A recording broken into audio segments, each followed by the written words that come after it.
Yeah. Okay.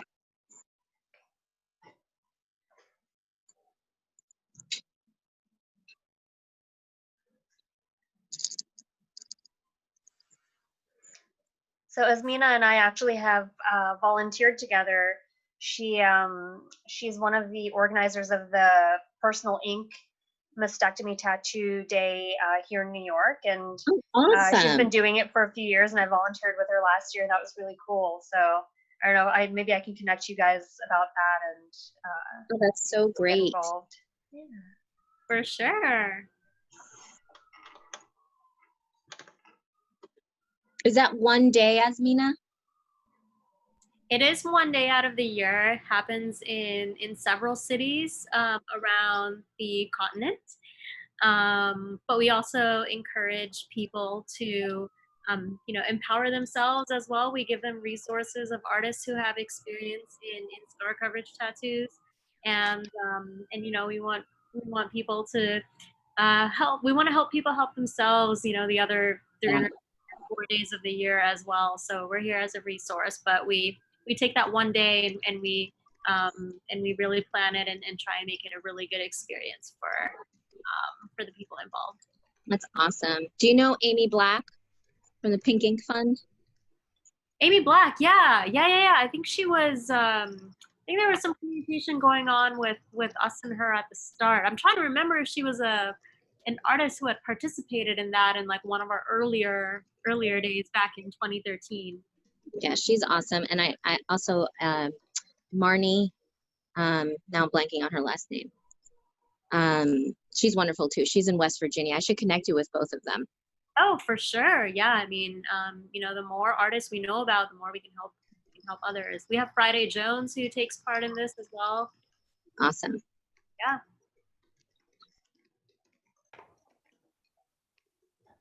Hey, Trish. Hi, how are you? How are you? I'm good. Good. I'm so glad you're here. Thank you. I'm glad I'm here too. I am. Hi, Kylie. Hi, sorry, I was finishing dinner and I was like, oh, I need to get on real quick because I'm in Central Time Zone. So I was like, wow. half an hour. Wait, no, I don't. Where are you from? Texas. Oh my goodness. Awesome. Yeah.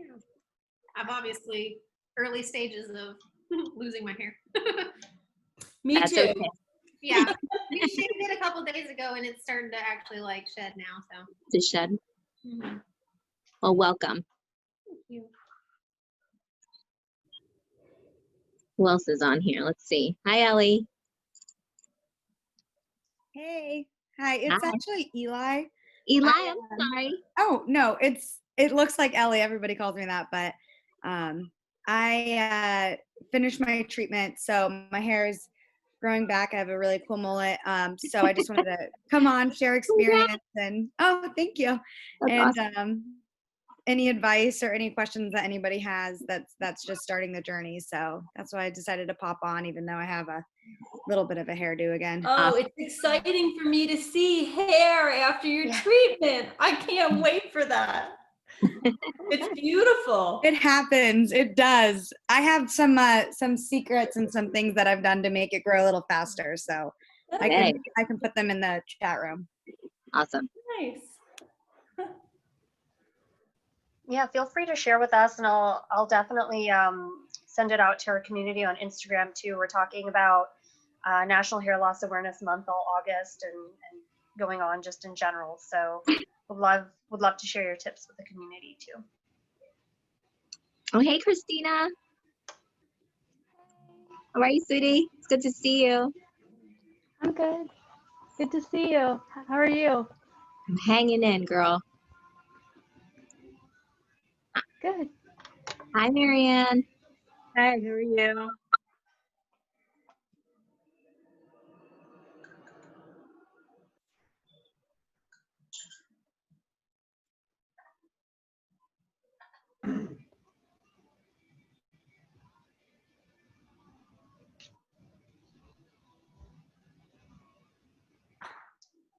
Dr. Jen, do you want to get started in a few minutes? Yeah, let's give people another couple minutes. Can you guys see the ocean? I'm pretty. I was gonna say, have we all been on chats with each other before? Am I like a newbie? Or is it just a couple of you recognize each other? Say I've that never again? joined this group. I saw this through the Breasties, so I've actually never joined this group of support Okay. before. Yeah, I was curious if any of y'all had like been on with each other before, if you knew each other through other groups or not. This is my first one. I'm being on here, obviously. This Yeah, is my first on this one too. This is the first time I've hosted something like this with Dr. Jen, and hoping that it can kind of turn into an ongoing support group where new people can kind of come and go, and the hair journey kind of lasts a long time. So the hope is to keep this going as a resource for women who need it just at any point in the journey. So this is definitely the first for us. I was just curious because sometimes I've hopped onto a support chat with another group and about all 5 ladies had kind of chatted before and I never had. I'm just like, if anyone sends me a Zoom link and I'm feeling okay, I get on it. So That's awesome. So Kylie, a lot of the ladies are on here are patients of mine. Oh, okay. Through Evolve Pink. Hi, Marianne.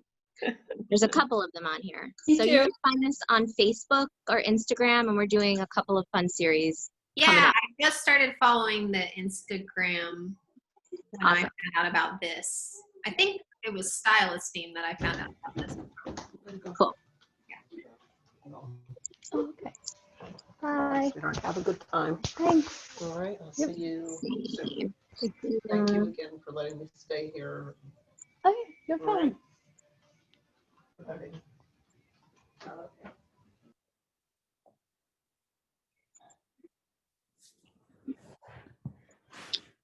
You want to wait like 2 more minutes?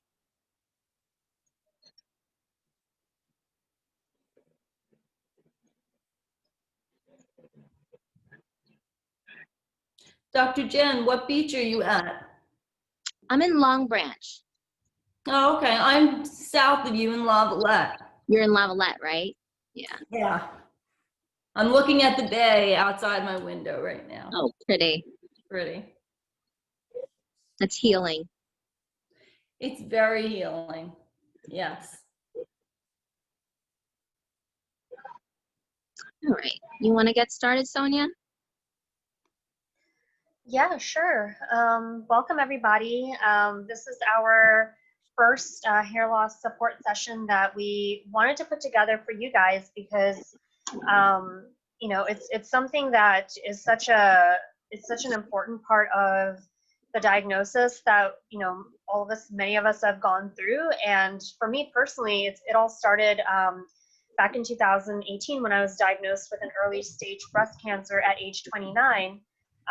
And underprepared doesn't really begin to describe how the state I was in, because it's certainly not something that was on my radar. I don't think it is for most 20-something-year-olds, but furthermore, like I didn't have any family history. I didn't have any go-to people in my close circle who I could ask just basic random questions to that, I think you just have hundreds, if not thousands of once you get diagnosed. So for me, I kind of, my first line of resource was my oncologist, who is an amazing oncologist, but I found that it's so important to have people outside of your circle of doctors only, because the real life experiences that a patient goes through, you can sometimes only learn from other survivors. And so there were a lot of things that even though my medical team was able to help me with, they couldn't answer certain questions for me. And hair loss was one of those things where, I just didn't know what to expect. I didn't know that it would be anything other than hair falling out. And it turns out that it's quite a process that lasts a very long time. And, in my journey personally, I kind of, and I can talk a little bit more about this later, but I worked on acceptance early on, and I thought that would prepare me. But it's still a very jarring thing to kind of have this key part of your identity fade literally into your hands, right?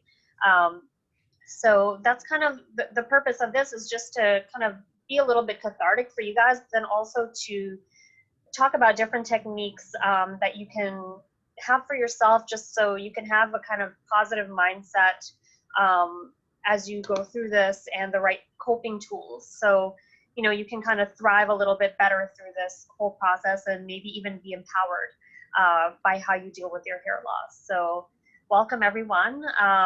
So happy to have you. And Dr. Jen, if you could introduce yourself as well. So I'm Jen. I am a breast oncologic surgeon. I work out of Hunterdon Medical Center. And I created an organization called Evolve Pink, which is our mission is to give women the tools to transform their diagnosis kind of into a catalyst for living their best life afterwards. And we're doing that through a variety of ways. Holistic stuff that we're offering, yoga, meditation, Reiki, and also series like these where women can just kind of come together and talk about the experience and what to expect, and almost creating a mentoring network for women. That's me.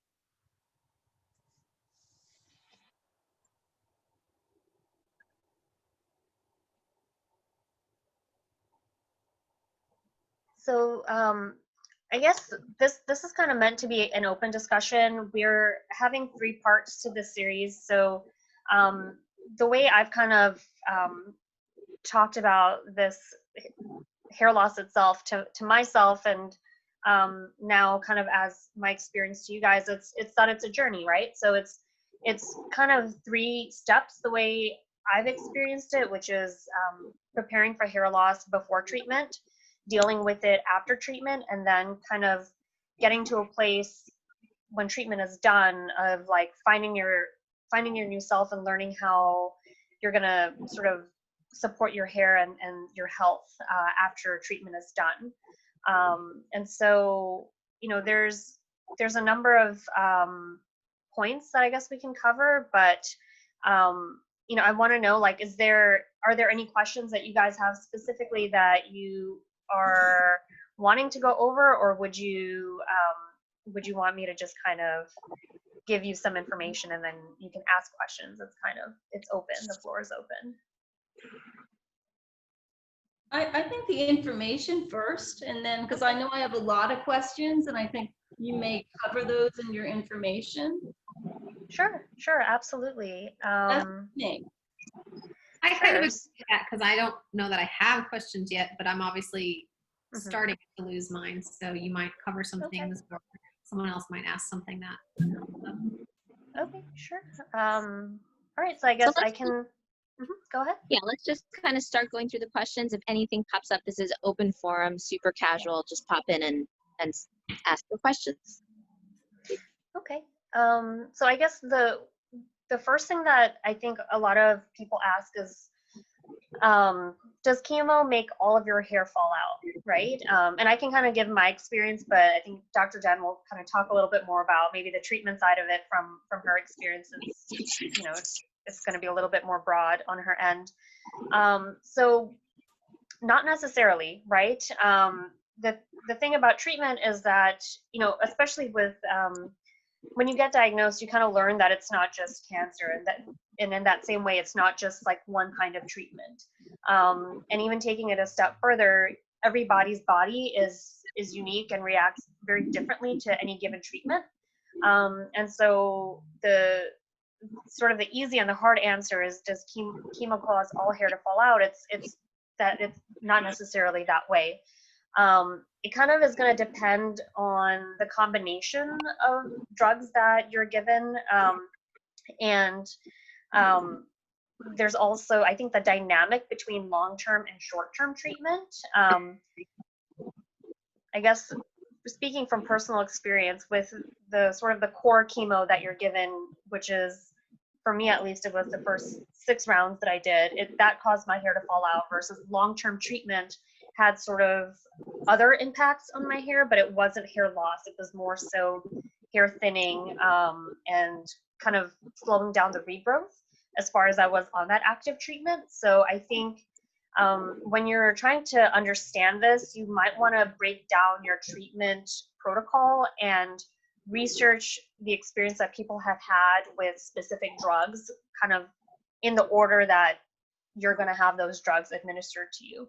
And I can talk to my experience, which was Taxotere and carboplatin made my hair fall out. Those were 6 rounds. And then Herceptin and Perjeta was a full year. And that, that caused my nails to be very weak, my hair to grow back a little bit slowly. My lashes and brows were still kind of on their way out.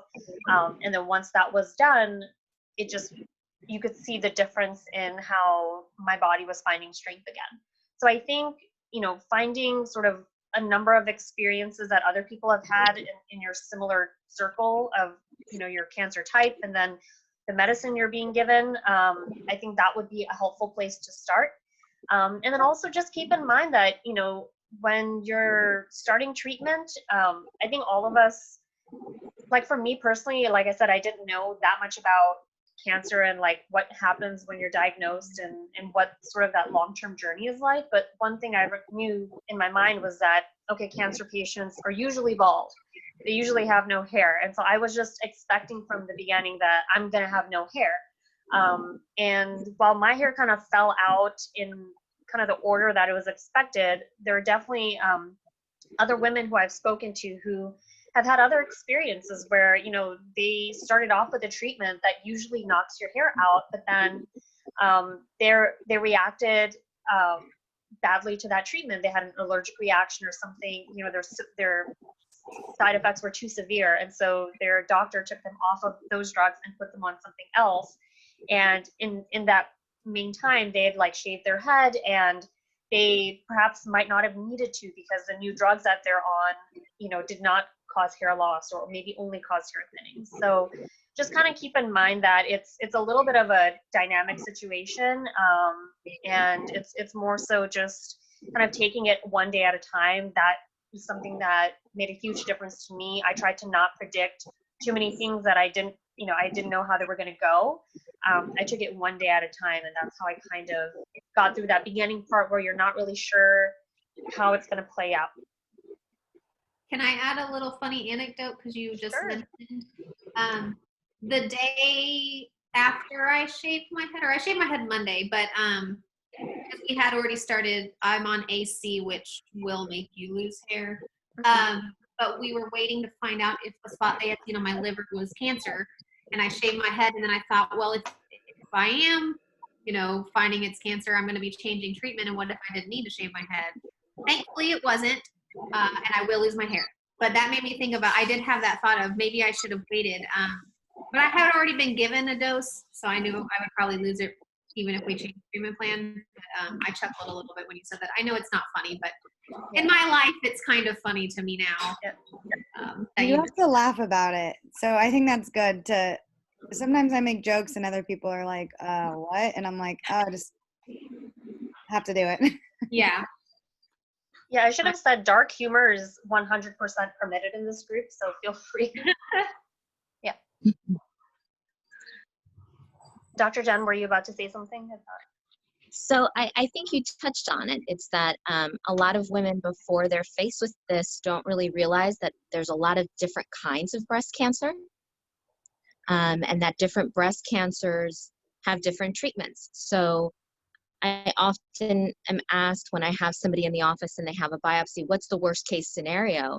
And it's difficult for me to say, let's just take this one step at a time, because it's a hard thing to say to somebody, because I know they want an answer, but there's so many possible answers and conversations that it just convolutes the picture too much until you know really what you're dealing with. But I will say that most women who are young, in their 30s and 40s, which I think a lot of this group is made up of, often have more aggressive types of breast cancer and do require chemotherapy that unfortunately makes you lose your hair.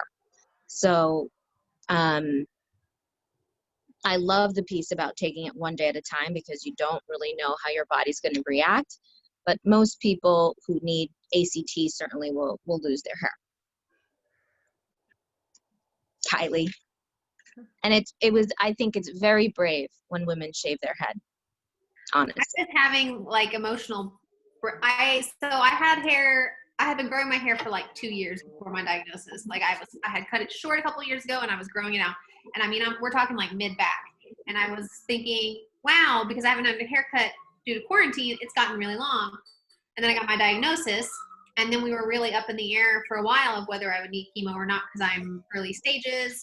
You know, things weren't pointing to necessarily needing it. And then it turns out not only do I need it, I'm going to need it. So I chopped it into a pixie and I thought, oh, that's a way to prepare. And I hadn't felt sad about it. And then as we were getting closer to that 7-day mark when my head started itching and I started shedding more, I was crying a lot about it. And so that's when we decided to go ahead and shave it a couple of days later. And then I just felt a lot of relief because now, I mean, as it falls out, it's not going to be, you know, handfuls. Clumps, yeah, which can be really scary for women. A lot of my patients say that they want to wait and see what happens, and then it kind of just starts falling out in clumps, and that really freaks people out, understandably. So sometimes when women make the choice to shave their head, it's kind of like a take the bull by the horns moment. Like, this is going to happen, so I want control of it. Yeah. Hey, bull in the background. Woohoo! Evolve Pink, actually, we're going to be starting to hold head shaving parties, which sounds a little weird at first, but that's the whole philosophy behind this group, is to kind of change the mindset behind things. Like something that's so negative, right? You have to shave your head or lose your hair, to make it a celebration of taking the bull by the horns and saying, this is what's happening. I'm making the best of it.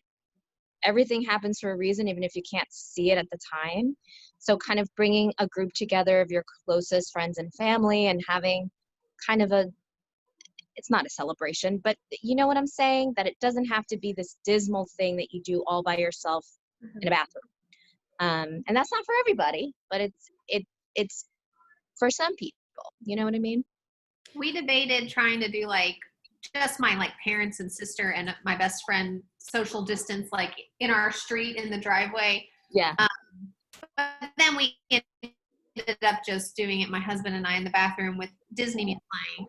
And then so that ended up actually being more fun. But I do know I had heard from a lot of people try to make it involved, and here in Texas, they're not handling COVID well, so we're isolated. We're not even able to do anything with anybody except my mom. So she's the only person that's allowed to come over because she's bringing us food and helping. My husband and I are like, it's a very different world. So a virtual shaving party would have been fun too. I guess I could have done that. But yeah, I think it's really about, you know, realizing that, okay, you know, from the time you get diagnosed till you start having this issue with your hair, I guess as patients, we can feel a lot like control is being taken away from us, and we're being kind of forced down this path that like we did not choose. Like, why am I here?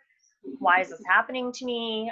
That sort of internal dialogue. And what I want all of you to kind of remember is that the way you sort of approach your hair loss in an ongoing way is 100% a way to empower yourself on even a daily basis. So, you know, whether you're sort of looking at it as, you know, I want to involve other people in that journey. Like if you're getting your hair cut and you wanted to make a party out of it, that's fine. Can't really do salons right now, but there are some wonderful salons that help cancer patients specifically, which is how I went about shaving my own head. You know, it's just about kind of doing what helps you feel safe throughout the journey.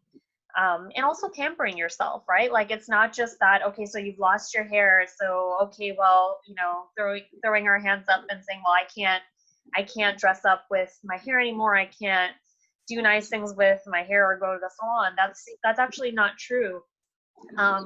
You know, when I got my hair shaved off, the lady who shaved my head actually offered to shampoo my head for me. And I'm like, why would I need that? You just like shaved all my hair, but okay, fine. Like I'll indulge you. And when she did that, that was kind of my light bulb moment. Like, this is not the end of, you know, my time with my hair. This is just kind of another phase for me to explore that area of my identity. And something to really remember is that beauty is really fluid.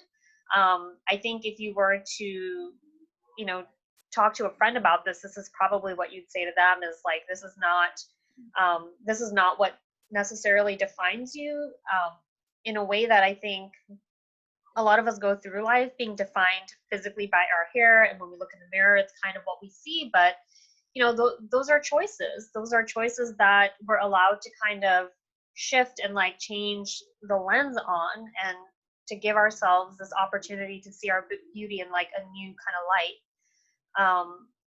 Has anyone been having issues with, you know, being able to like lean into their sort of their new look, or just kind of feeling like yourself?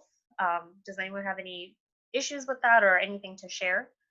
So like initially I was ready for it because my hair was falling out, right? And I just needed to take control, like Dr. Jen said, and I did. But I had 8 treatments, right? Every other week. I've done 6 of them so far. I only have 2 left, so I'm at the end, and I'm finding it. Thank you. And I'm finding it harder to deal with this because it's going so fast, but it's also going very slowly. And I've accepted it, and maybe I haven't 100%. I think I'm just ready. I'm ready for the next stage. So that's where I'm at right now. And I did accept it, but right now I'm struggling with almost at the end, and it just seems like it's going, I feel like I'm at a standstill right now, as silly as that might sound. I had the same feeling. I had like the head shave party, all my friends was like, oh, badass, like, you know, I'm bald, I'm gonna get through this, let's do this. And then it's like, okay, month 1 chemo, month 2 chemo, month 3, month 4, and it was like my last month I just felt really bad. And I think it's because it's not just your head that, you know, is losing its hair. You're physically, mentally, emotionally exhausted. I know for me, I swelled up, my eyebrows and eyelashes fell out like at month 3 or 4. And you just are like, wow, I just feel like a cancer patient, and I look like a cancer patient, and I'm tired of feeling like this, and I want to brush my hair. Like I was telling my friends, like, I just want to brush my hair so bad and touch it up. Yeah. And it's like, it's so difficult. And I think it's so hard to be strong all the time. And I struggled with that because I was like, oh, everybody keeps saying like, oh, you know, you're so strong, you're handling it so well. And I'm like, okay, no, I'm freaking bawling my eyes out and I'm sick of this shit. Like I'm done. And so I think that's normal, just knowing that it will end, and it, you know, you will get your groove back. But it sucks. Like at the end of the day, it does suck. And it's, you can't be strong all the time or else you're going to exhaust yourself. And I had to learn that the hard way. That anticipatory too, I feel like, but when you're in the thick of it, it's one thing, but now that you're nearing towards the end, that anticipation of being ready to start growing your hair back and things like that makes the time drag, because it's only been 2 months since I was diagnosed, but some of those weeks feel like normal weeks. And then there were certain points like after my surgery, okay, we were done with the thick of that part.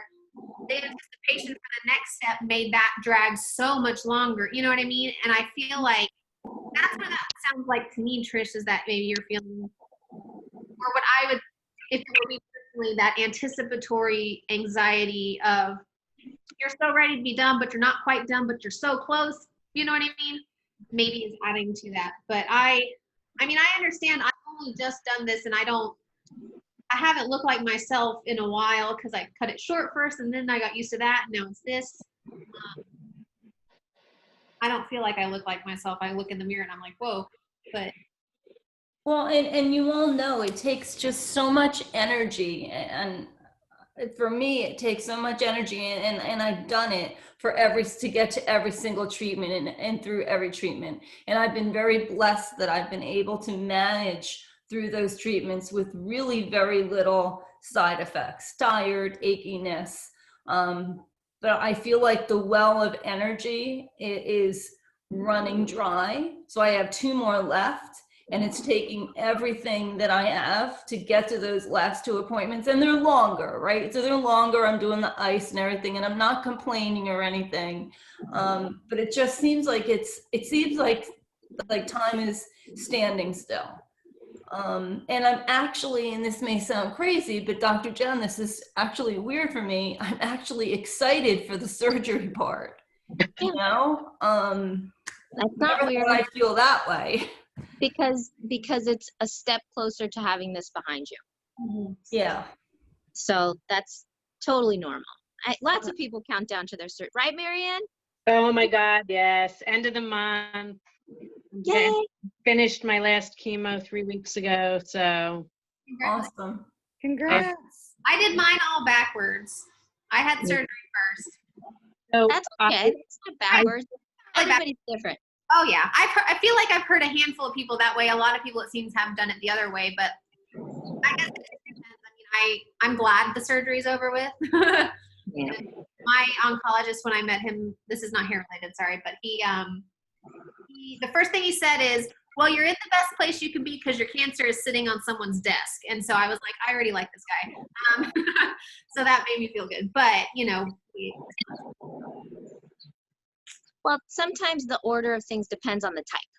Sure. That's all.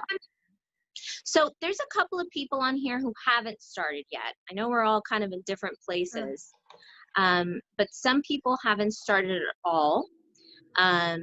And I think it would be helpful if we could kind of give them some advice or tips. And I will say, I think the hardest part of my job is telling people that they need chemo. I think even harder than telling them they have cancer, because I know that it's long and it sucks.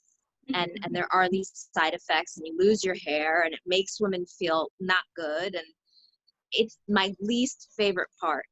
But to touch back on what Sonya was saying is that we all have the choice to set the template for what's happening, right?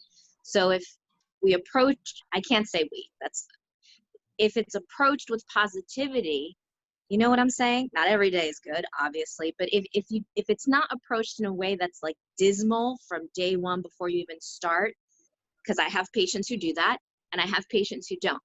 And the patients that don't do so much better, like so much. It's gonna rain. So let's give some tips and advice to women who haven't started yet. Absolutely. And I love the sort of the discussion we got into a little bit earlier about, you know, how do I go about kind of leaning into my hair loss? Do I cut my hair? Do I cut it short? Do I shave it? You know, that piece of it is really personal, but it all kind of depends on what makes you feel safe and comfortable with the process. Because at the end of the day, you may have to end up doing something, whether you shave it or cut it or cold cap and something else. But, you know, I think the hardest part, at least in my experience of starting treatment and starting that hair loss process was, you know, it kind of confirmed, and I think someone else mentioned this, I looked like a cancer patient. It kind of confirmed on the outside what was going on the inside. And that part was really hard for me because I actually didn't, you know, I'm very social and I'm very open about it now because I want to help others. But when I was going through it, this was not me. I was not talking about it. I pretty much kept my diagnosis very private, just between my parents, my sibling, and like a couple of friends. I was living in DC at the time. I was traveling to New York where my family is for treatment, and I needed a few friends to help keep my cat alive back in DC. So those are the only people that knew about it. And I was kind of able to fly under the radar because I didn't feel sick, you know, and I didn't look sick. But once my hair started to fall out, that was the really hard part. And I kind of I want to sort of preface like the next 2, 3, you know, the second session and the third session we're going to do, which is, you know, especially like Trish, in your example, you know, it's hard when you're going through it and, you know, you're seeing yourself in the mirror and you're kind of having that confirmation bias, like, oh, I look like a cancer patient and I'm so ready to be done with this and I really want to move on. You know, all these things I think are natural, but I would I would caution you to maybe separate the success of your treatment and your, the health that you're experiencing from your hair, because I don't want you to feel like, just because you don't have hair, or like, you're experiencing a little bit of a peach fuzz, or just like a very short hair in the months following your treatment. I don't want you to think, hey, I'm still sick, or I still look sick or feel sick. It's kind of its own journey. And as your hair grows back and gets longer, don't feel like, okay, well, I'm now looking better and I'm supposed to be moving on, and I should be feeling better, and I should have these expectations for myself. Every day, like I said, is one day at a time. And so just remember that your hair is not a barometer for, how good you're supposed to feel or how healthy you're supposed to be. It's just not. It's its own thing. And so I think the first thing that really was shocking to me was the number of side effects that hair loss caused. And I think some of you ladies might already have gone through this. For me personally, it was a lot of bruising. It just made my scalp so sensitive and so painful. And combined with the first round of chemo and those side effects, all together, it was just horrible. I had these terrible migraines, and I didn't know what to do with myself. I didn't know if it was the chemo. I didn't know if it was the hair. But what I ended up doing, and we have a few blog posts that cover all this, and everything I mentioned is going to be on there. What I ended up doing was I actually bought a migraine cap. I found it on Amazon, and I would use it anytime I was home. I would keep, extra ice packs in the fridge, and this cap is kind of like has slots that you can tuck these ice packs into, and you can just wear it. And it really relieved my hair, my symptoms of bruising and, headaches. I would often wear it to bed and just fall asleep. Of course, trying to not keep it on for too long. I think keep it on maybe like 10 minutes on, 10 minutes off, that sort of thing. But that is like a simple sort of over-the-counter solution to my, symptoms that were really making it very difficult for me. I had purchased a wig. I couldn't even wear my wig out. I was actually commuting to work with my wig in a Ziploc bag in my purse. So that's kind of unfortunate, but I was working in the media and had to be done. But that also kind of led me to sort of explore just my own quality of life, right? And this can be different for anyone here, just what that means for you. But for me, if my head is hurting and it's feeling bruised and I'm in pain, I'm not going to subject myself further to things that are going to cause more pain, right? So if I wasn't at work, I wasn't wearing my wig. And that's kind of why I tucked it in my bag and took it in my purse, because I started chemo in May and I ended in August. So the whole summer was going by that way, where I had to deal with, covering my head, but also doing it in a way that was going to help me and not hurt me. And so that's how I started making the head wraps, which are now part of the reason why StyleEsteem exists. And so I think it's really important for you to anticipate that you're going to feel, you're going to feel different. Like sometimes every hour is going to be different for you. Like you might want to have that relief and wear something more comfortable, wear a fabric on your head versus a wig. You might, feel that none of it is enough and you're getting very cold, because when your hair goes, you don't necessarily have an appreciation for how much it insulates your head. But when you are bald, it does, or when your hair is thinning, it kind of becomes apparent. And so you're going to want to anticipate, keeping a scarf, or, having like a nice knit wrap in a summery color, or something that you can keep with you that is easy to sort of, help yourself with. And so that was a huge help for me, because of course during the summertime, you go indoors, it's freezing cold, air conditioning, come outside, it's blazing hot. And so those things were something that, I just kind of kept in mind when I was planning my day, going out and about. And so just coming back to the symptoms, like being easy on your scalp, making sure you're, protecting your scalp when you're outside, putting SPF on there, keeping it moisturized and clean, not using things that are too scented, because that might irritate your nausea or other, other issues. And then also something else that was helpful was using just like silk and satin with anything related to my head. So if it was like a head wrap, just putting on a head wrap that was silk or satin just kind of helped me retain the moisture on my scalp. And just it kind of avoided the whole situation with cotton pillowcases, using satin and silk pillowcases, because cotton it's sort of rough on your skin. It's rough on your skin, and also when your hair starts to come back, it's rough on your hair because it causes breakage and thinning. So I'd recommend replacing any head wraps, or just keeping one or two silk satin wraps on hand, and then definitely replacing those pillowcases, because it will help you sort of in just kind of a easy, low effort kind of way. But I wouldn't recommend, by the way, I would recommend buying like a set of pillowcases. I wouldn't recommend buying a whole bed set of satin, because satin traps heat, and that might be a no-no with like hot flashes and all that kind of stuff. So definitely go for the pillowcases, but I would say maybe don't do the whole bed set. Those are some things off the top of my head. Does anyone have any questions so far, or anything that stands out? Was there any particular product, Sonya, or anyone that you preferred to use, like to shampoo or wash, or how did you take care of your scalp once you lost your hair? Yes. So for me personally, I don't really, I try and minimize the products that I use, just to kind of be kind to my hair. My main goal is to nourish and hydrate. And so recently, especially with, diagnosis and getting new hair, I've been leaning a little bit more into a number of brands that have organic or clean beauty.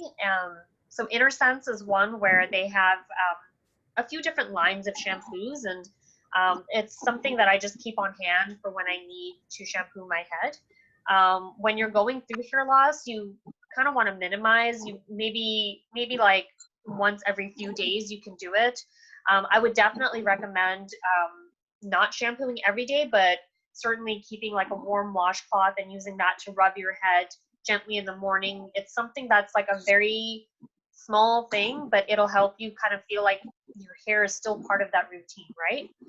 Because you're taking care of your scalp, you're kind of making yourself fresh and ready for the day, just as you would if you might have had hair on your head. So I would recommend doing that. But anytime you wash, you do want to use tepid water. You don't want to use tepid or cool water. You don't want to use hot or scalding water, especially because your scalp is very sensitive at that time. You don't want to aggravate the skin. And certainly when you're done with that, I would moisturize. There's, again, the blog posts that we put together on StyleEsteem have all these like different recommendations in different situations. But like, just for example, if you were at home, I would say maybe do something that's a little bit, a little bit more of like a thicker consistency, like a coconut oil. Coconut oil is not thick, but it's very hydrating and it gets absorbed into your skin. So something like that for, if you're just staying at home versus if you're going out, you might want, a nice moisturizer, maybe like a Cetaphil or a Vino. There's certain things that you should stay away from. A lot of these products may have soy in them. So just watch out for that if you're avoiding soy. I know I am. So, there's different situations that you can kind of use different products for.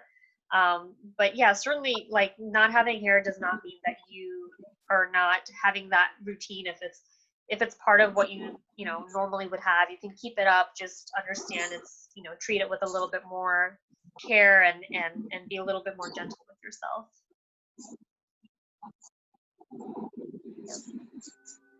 And I have one more question that I think a shy newbie might want to ask. When, after starting chemo, do you start losing your hair? If you choose to keep it and not preemptively shave it or cut it. I can answer that. Yeah, go ahead. Eli? So my experience and like every chemo is different. My first chemo I did was AC, And my oncologist knew like the day. They were like, on the 16th day after you start, you're gonna lose your hair. So I did my first round, and 2 weeks later did my second round. And like I shaved my hair, but I still had like a little bit. It wasn't bald. And then like on the 16th or 7th day, or 16th or 17th day, I went in the shower, did this, and I knew that it was falling out. So for AC, that was my experience. Eyebrows and eyelashes were like months later when I was doing Taxol Carbo is when that happened. Can I also say something? Sorry. I did CMF chemo, so I didn't lose all my hair. But as the oncologist told me, I lost half of my hair, but I looked like a lunatic because the hair looks like, it looks crazy. It looks crazy. It's thin. It looks crappy. 2 weeks afterwards, after chemo, and he told me, the oncologist, and the hair would fall out in chunks. He said, "You're not going to lose all of it." I lost half of it. And yeah, that was quite traumatizing. I was afraid like to shower, and every time I took a shower, I would have a clump of hair like this thick fall out, and I would just like bawl in the shower, curse and cry in the shower. It was so like traumatic. I would try to hide it from, like the family. I had 2 small kids, so I didn't want them, to really hear. And it was really hard also because I'm Russian, and the community is very chat. And people know, like, I didn't want people to know that I was sick. Like, it's like you feel that kind of, if it makes sense, like you're embarrassed that people are like, they know, like, you don't want people to talk, Sure. but people knew because I wore either a hat or I wore a scarf. Unfortunately, they did, Sonya's beautiful wraps were not around, and what they sold in the magazines were like hideous.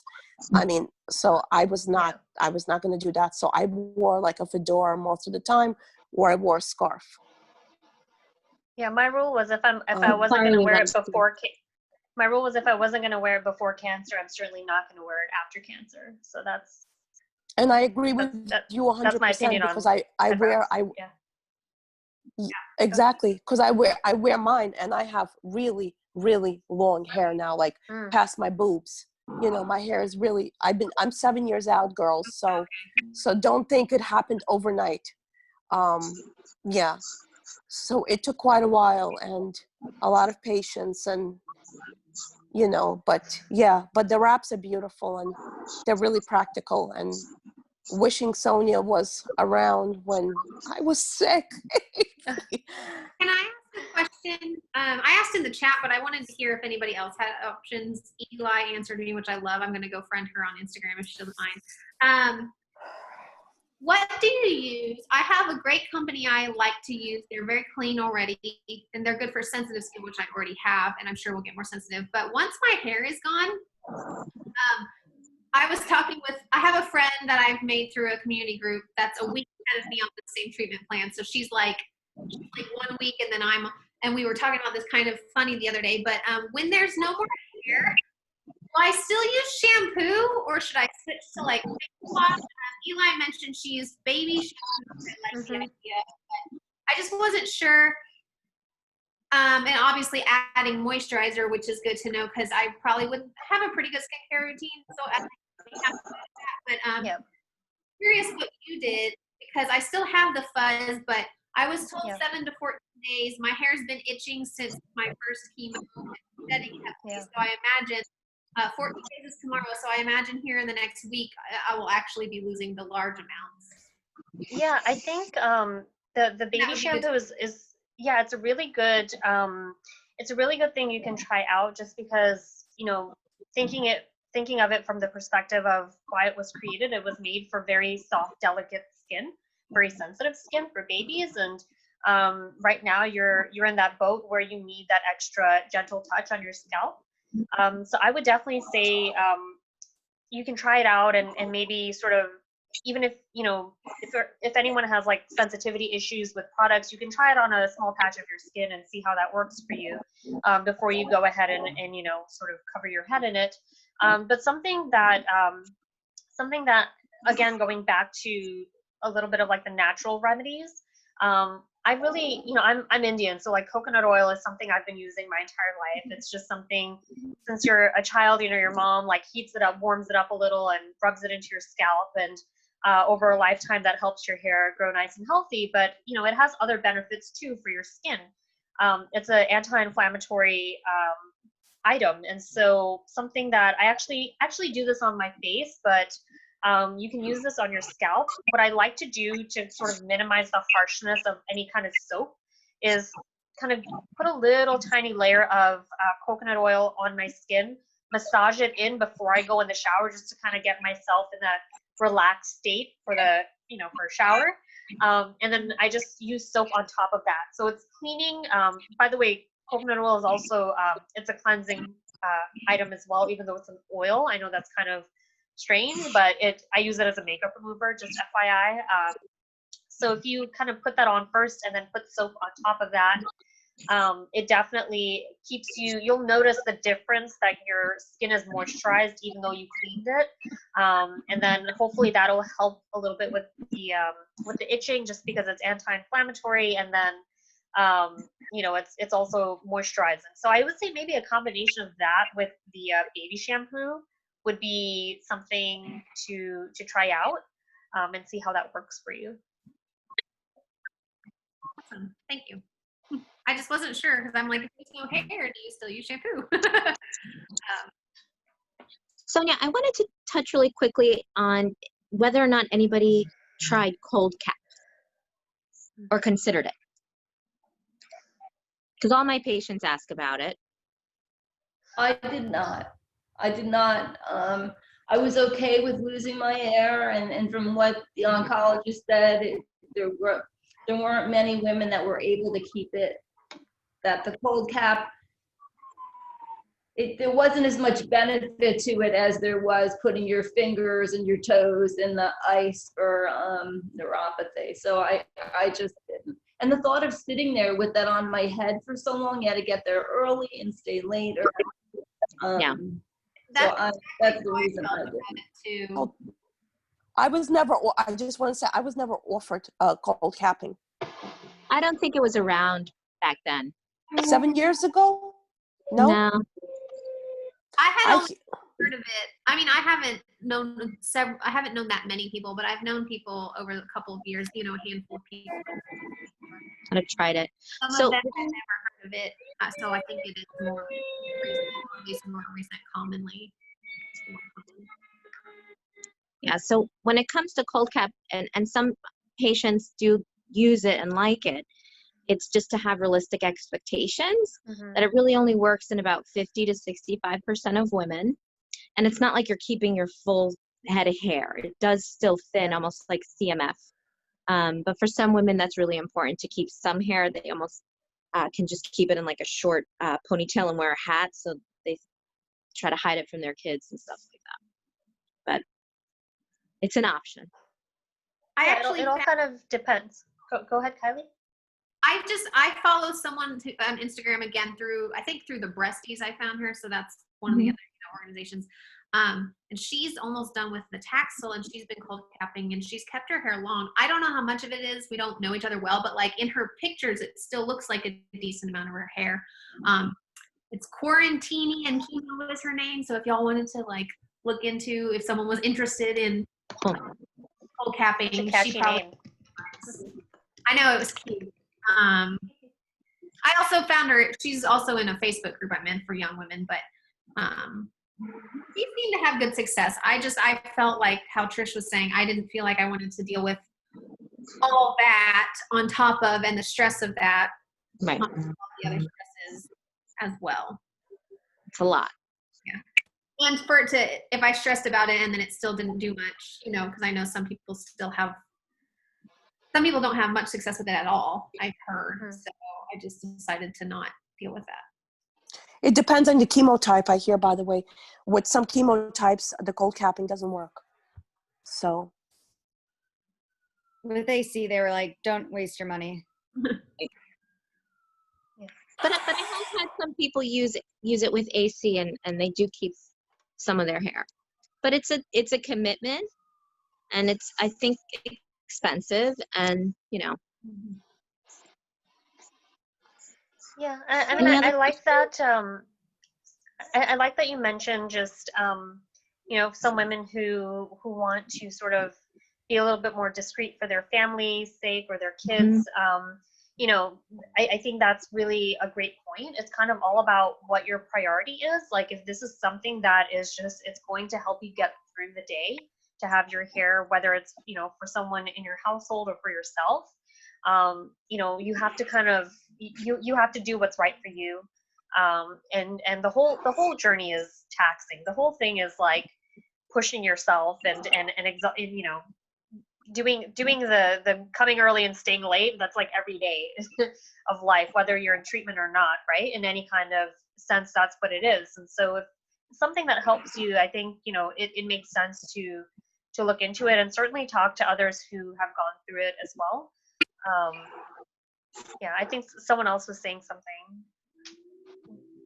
I just have a question about eyelashes and eyebrows. So I'm into halfway through the Taxol. Is that a definite that I'm going to lose those? No. Or does it depend on the patient? Not everybody loses them. Okay. So, but some patients make it to the very last bit and then they fall out. So just, you know, prepare for it, but not everybody loses them. So a friend of mine who went through this 3 years ago has turned me on to Roden and Field's Lash Boost. And so I've been using that probably for the past 5 weeks. So I have noticed a difference of my lashes being a little bit darker. So today, Dr. Jen, as a result of the mindset call last night, I actually did put makeup on today. I put you know, just like we talked about last night, and I noticed that right here I've lost, you know, a patch of eyelashes, but I still have the rest of them. They may all come out tonight when I take off my mascara, but I did take away from that last night. And that makes me happy, Trish. That makes me that was good. They'll come back. They'll come back. And a lot of my patients use castor oil. It makes them come back really thick. Anyone use that? Eli?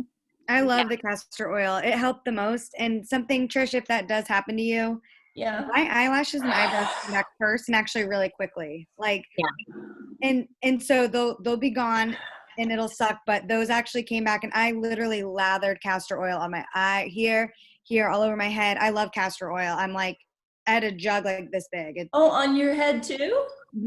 Everywhere. Does it smell? It's like, it didn't bother me until my hair started growing back, and then it was like nasty and sticky, but I had a huge bald spot too that wasn't growing back, and so I would like a baby, right? Yeah, exactly. So I'd keep putting the castor oil on, and I'm amazed. It's super inexpensive, and that with biotin pills, like they came back pretty quickly. Okay, thank you. I'm gonna try that. I have a question. I heard about I heard about the biotin pills, that when they say if you've had any kind of lasering treatment on your body, if you take biotin and everything, you're gonna have to redo it, because when it grows on your head, it'll grow everywhere else from the biotin. That's what I heard. I've never used it. That's a really interesting point. And I've been looking a little bit into the whole laser situation, just because I think treatment throws off your entire body, and then you had hair here and you don't have it now, or you didn't have it there, you have it now. So my understanding, and I think I can confirm this for you, but my understanding is that when you do, and you're talking about laser hair removal, correct?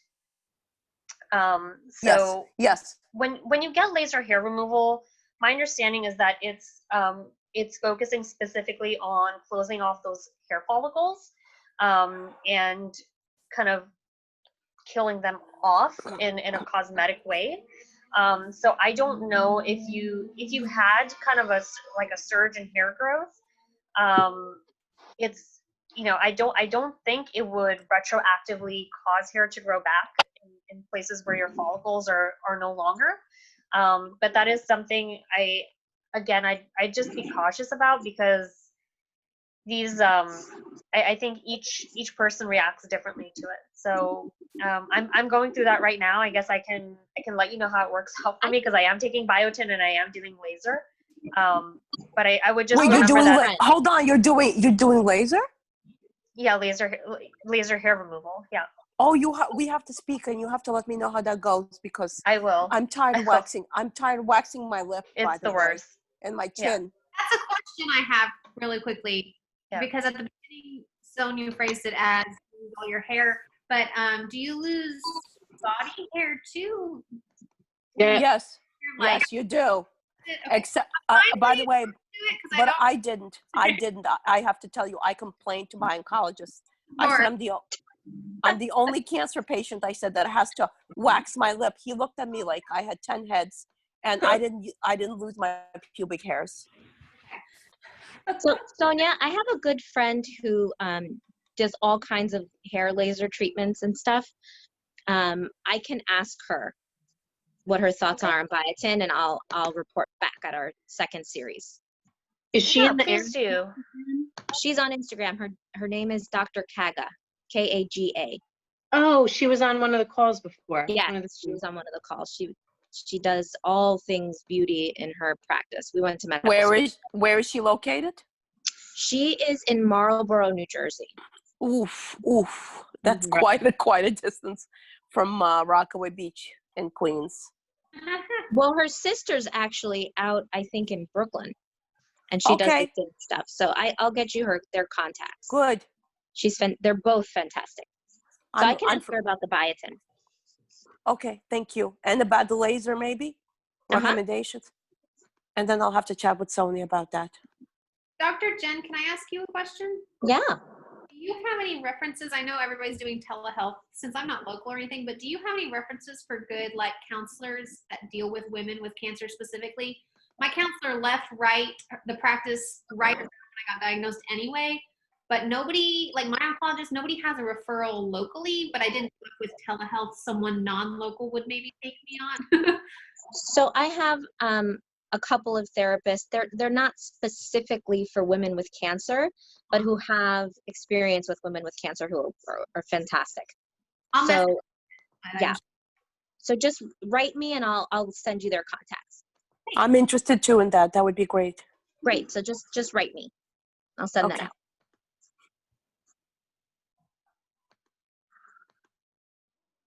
Oh no.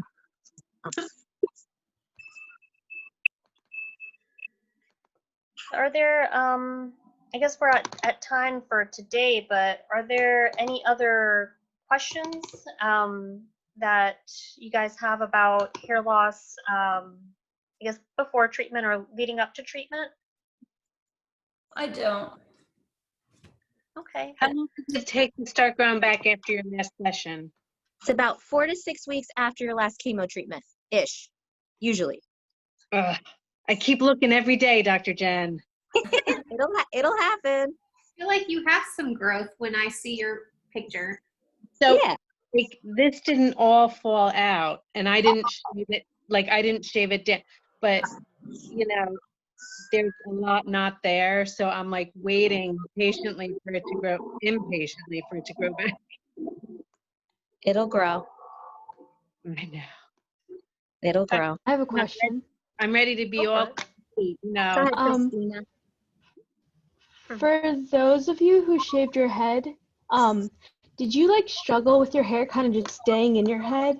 Because what mine is doing is like when I pull it out, it'll come out, but it's just kind of, I don't know, it's just staying there and stabbing me. Oh. Yeah. Report back because I'm only just starting to lose mine noticeably. Okay. Next week. Yeah, I would love to hear.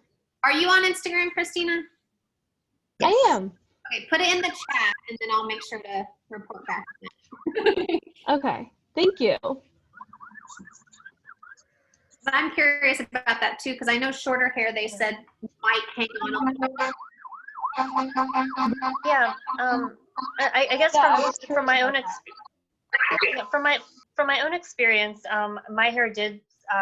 I shaved my head, but there was definitely some stubble that was left behind, and Yeah, it just kind of was, it was there when I could see it, and I really didn't go out without a head wrap on, and so it didn't matter to me that there was like a little bit of like patchy stubble. But if if you're wearing your head bald and you want it to be like a clean shave, then maybe wait a while, maybe after like the maybe after the second treatment, if you want to consider doing a more of a clean shave, and perhaps I don't know if you would want to do it yourself, or maybe ask someone who is accustomed to shaving, like a male or a professional or something like that. But maybe doing something with a closer shave with a razor would help if if it is something that bothers you. But yeah, it stays back sometimes. It did happen for me. Yeah. Okay. Because I was just wondering, like, if you shave it, could that irritate your head more? Because maybe it would get stuck in your, I don't know So how the follicle would it get stuck? I recommend what Sonya said. I shaved my head, and it was kind of short like Kylie's, and then as soon as it started falling out and getting like really itchy, and like you said, like some sticking, some not, I went to a male barber or male haircut place. They shaved my head, then they took me back, did the shampoo on my bald head, and like put product on, and then I used some like Moroccan oil that people that are normally bald use, and that soothed it a lot. So I think, like you said, like sometimes when you shave, you get stubble or weird ingrowns. Like it's kind of worth just going to pay like $20. They don't charge a lot, and they'll like really close shave it for you. Yeah. Okay, I'll look into that. Yeah, because I just had my third treatment, so I was like hoping maybe it would fall out more, but it's kind of just hanging on. So I don't know. And Yeah, Christina, do you mind sharing what you did with your hair? Because I think it's so special. Oh, so I had my first chemo, but I scheduled with a local salon. Like Sonia said, there's ones that specialize with cancer patients, and she had this whole program where she had this room with a bunch of wigs, and she took me into it, and there was one chair, and she was really kind and understanding, and she fitted me for a wig, and then I waited till the wig came in, and I went back, and then she actually turned me around.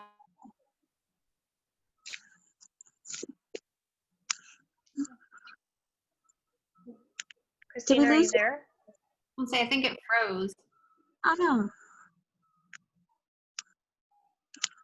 Where'd she go? We're getting to the high point of the story. Oh, I don't want to know what happened. Well, she donated all of her hair to be turned into a wig for a child, which I think is so sweet.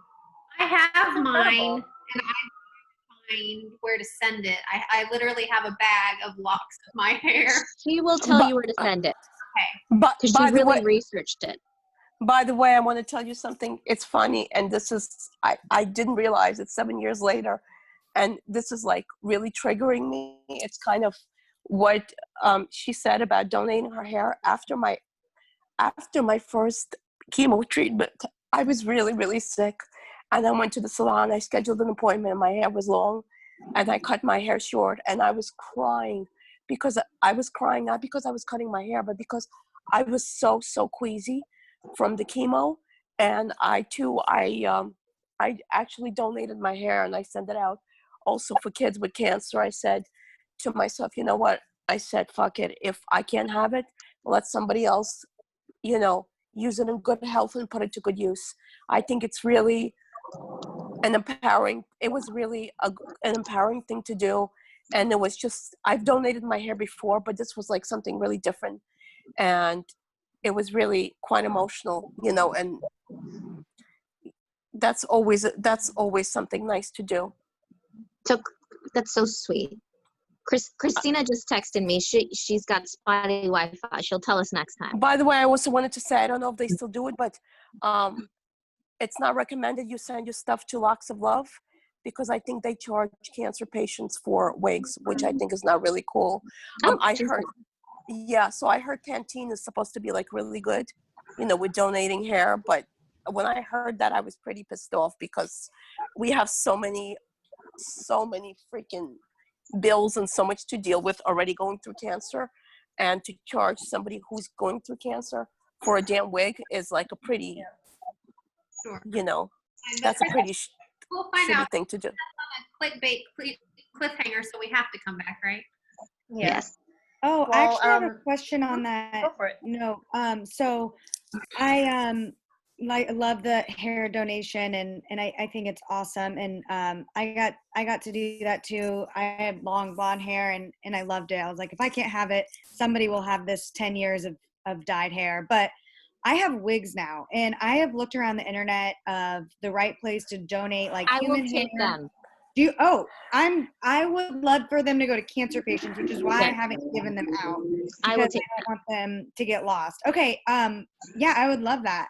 Awesome. But by the way, my mother's friend gave me wigs. I mean, but they were crazy, like blonde, dirty blonde, and I looked like absurd. So I just gave them all away, and I gave them actually to cancer patients. I also run my own BRCA HBOC group on Facebook called Mutant Strong. So I found somebody in the group, and I'm like, hey girls, like, do you want who needs wigs? And God knows we can always find, you know, cancer patients. So yeah, I sent somebody, like, I had like 4 wigs, and I'm like, they look ridiculous. I'm just not meant to be a blonde, you know. I'm just meant to have this black hair. So I sent you, yeah. Cotton candy, so like it's like purple and blue. So I actually went for blonde. Yeah, when I cut my hair off, I was like, you know what? If there's ever a time to see how blondes live, this would be it. And honestly, I unintentionally picked out this wig. It was like a blonde bob cut wig, which is the total opposite of my original hair, which is like long and thick and curly. But what I didn't realize, and this might be a tip if you're looking for a wig and you kind of want to like play around with the color but don't want it to be too obvious, I went for a blonde wig and people thought it was my natural hair because the wig actually had roots. It had dark roots in there. And so people just thought I got my hair dyed, and I don't know why you would think that my hair is like so like stick straight in the middle of the summer. It's just not humanly possible. But hey, people believed it. And so even with the wig, I thought, hey, I'm going to stand out. People are going to know for sure. Actually, a lot of people just were like, oh, you're like trying out something new. That's really awesome. You know, like good for you. I was like, okay, I'll just roll with it. You know, I had to make up a whole story about a lady but it's more, my hair and how I picked it out. And it was crazy. Yeah, but it's more believable it's more believable for an Indian to have really pin straight hair versus a Jewish girl with frizzy hair. That actually, when you were talking about tips, was something I was gonna say has helped me so far. Was fun head coverings of all kinds. I have multiple from you guys I had already ordered. I bought some from an Etsy shop that I liked. I previously bought headbands from, but she sells like a turban style hat. I got a couple of little knit caps, and then I also got a bunch of inexpensive but fun wigs of all different kinds. So that's been kind of fun to have like an accessory that I wouldn't have ever had before here. As far as tips, if you're not dealing with it yet, if you haven't shaved your head yet, if you still have all your hair. I did all this before treatment, and granted, I mean, don't break the bank. I definitely, but I made sure to get a couple of different kinds of things every day so far. Since shaving my head, I've worn something different on it. Right now, it's nothing, but it's kind of fun. Yeah, I love that. I think the important thing to remember is, you know, hair at the end of the day is like one medium for one part of your beauty, and you're allowed to change that out with something else, and whether you're going to channel it into head wraps and head coverings or different colored wigs or even different kind of makeup or jewelry, like you can find out what your thing is and you can just go with it. And you know, it's all about sort of allowing yourself that space to be different and embrace what makes you different, and you know, just owning it to yourself. You don't have to own it to anybody else. You don't owe anyone an explanation of why you're doing what you're doing. Like, you know, if colorful wigs make you happy, that's all that matters. If you know, head wraps are your thing, that's all that matters. So just remember to put yourself first, because it is, after all, your identity. You know, you're part of who you are. It's part of your personality, and you're allowed to kind of have the space to explore what that means in this next phase. So Yeah, I think that's I have a that. question. Yeah, go for How it. many of you guys? How many of you guys besides Sonya and myself? Because Sonya is a huge fashionista. I don't even have to ask. How many of you guys, when you go to chemo, how many of you wear makeup? I'm curious. I do. It's probably the only time I do it. I always wore makeup when I went for chemo because my dad used to take me, and no matter. And I told him my father's got a heart condition, so he had triple bypass surgery. So I told them at the receptionist's office.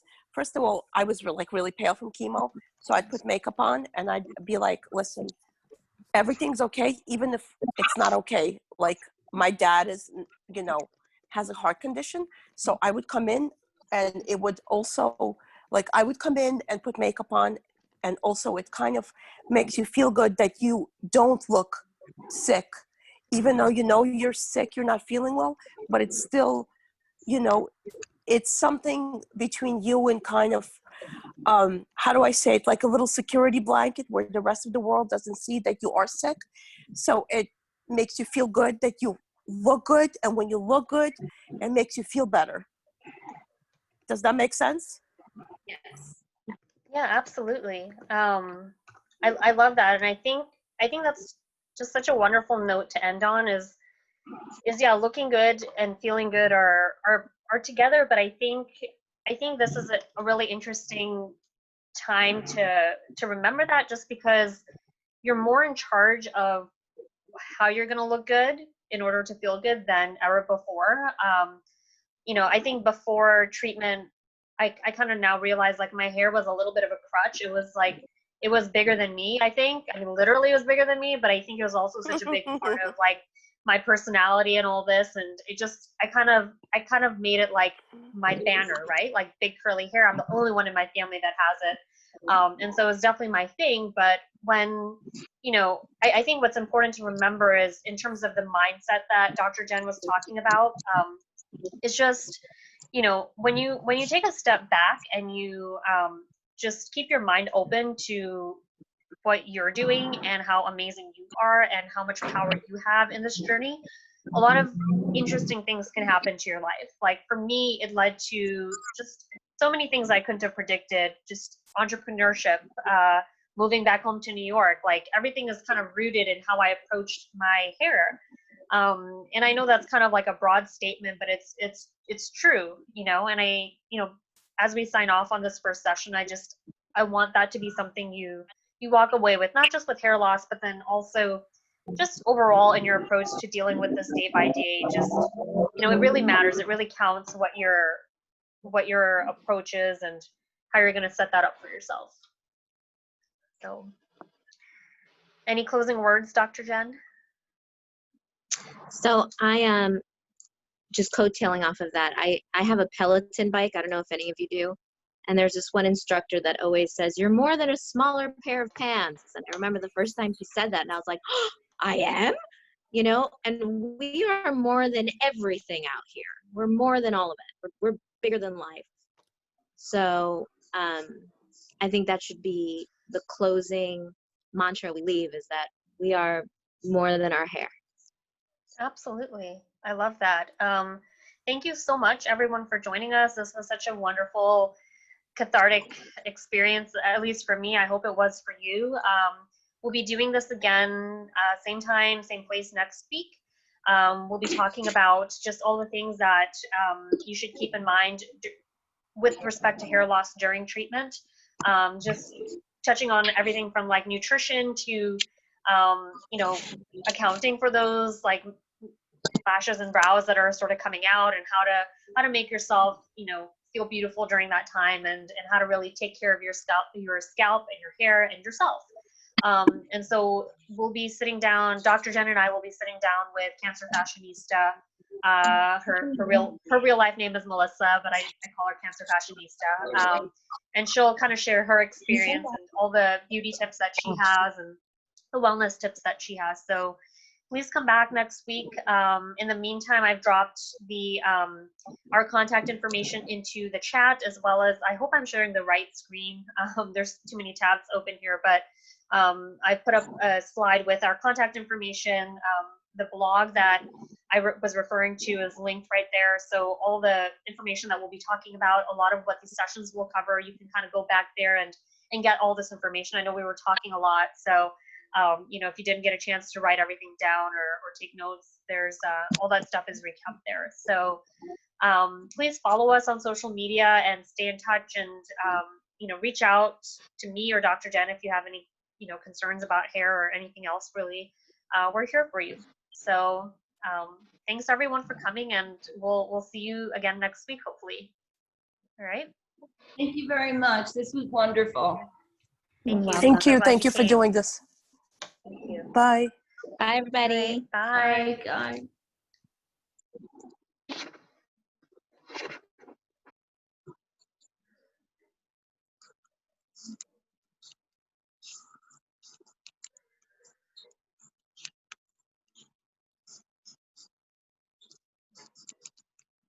Okay. At the third screen there, that's my mom. So.